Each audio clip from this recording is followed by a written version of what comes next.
Kellyn Pot'Vin Gorman. Welcome here at DOAG TV.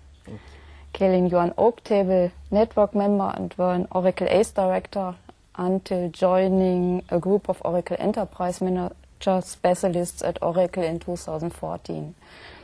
That being said, you are also a model of woman in IT. What's the secret to your success in technology? I had strong mentors early on, support people that were there for me as I went through challenges.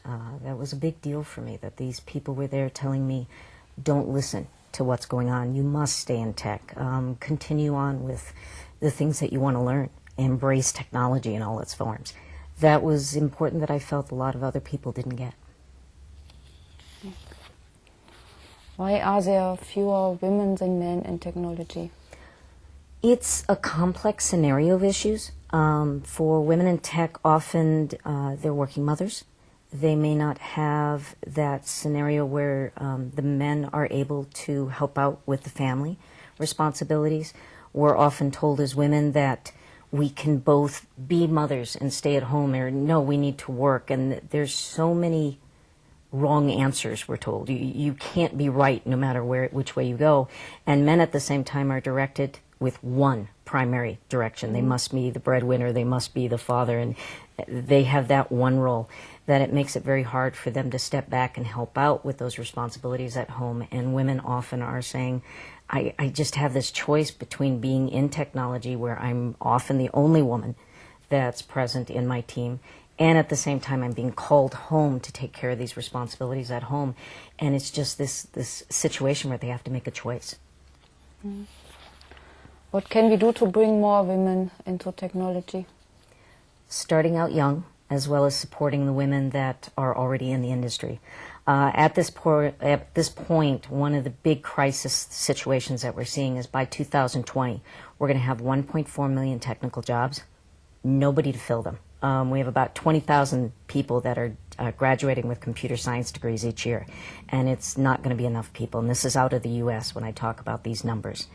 And so we're trying to get back into the younger generation, starting out with elementary, middle school, high school, and college, and introduce them to technical education, mentor them when they're in middle school and thinking it's not cool to be a geek and leaving.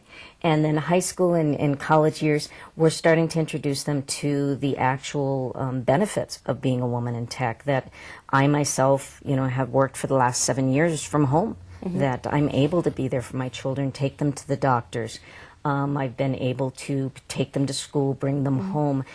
There's not a lot of those telecommuting opportunities within the industry elsewhere. I mean, any other career, you don't have that option. So I think that there's a lot of benefits of when you're introducing this to young women, they realize the logic of it, and they do much better because it's not being introduced in the school system. What was your biggest life lesson as a woman in technology? No one did not listen to others, and when it was their problem and not my own. I think a lot of times we as women internalize problems. If anything goes wrong, we're sure it's us. And because so many times that we're maybe 10 to 20% max of a team, women in technology, that means that we're going to be the only woman on a team.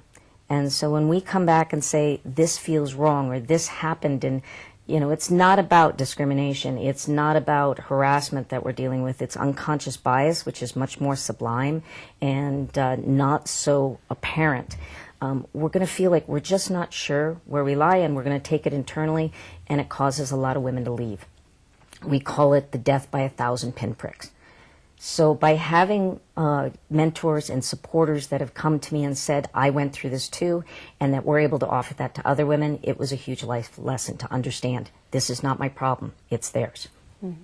Okay. Thank you very much. Thank you.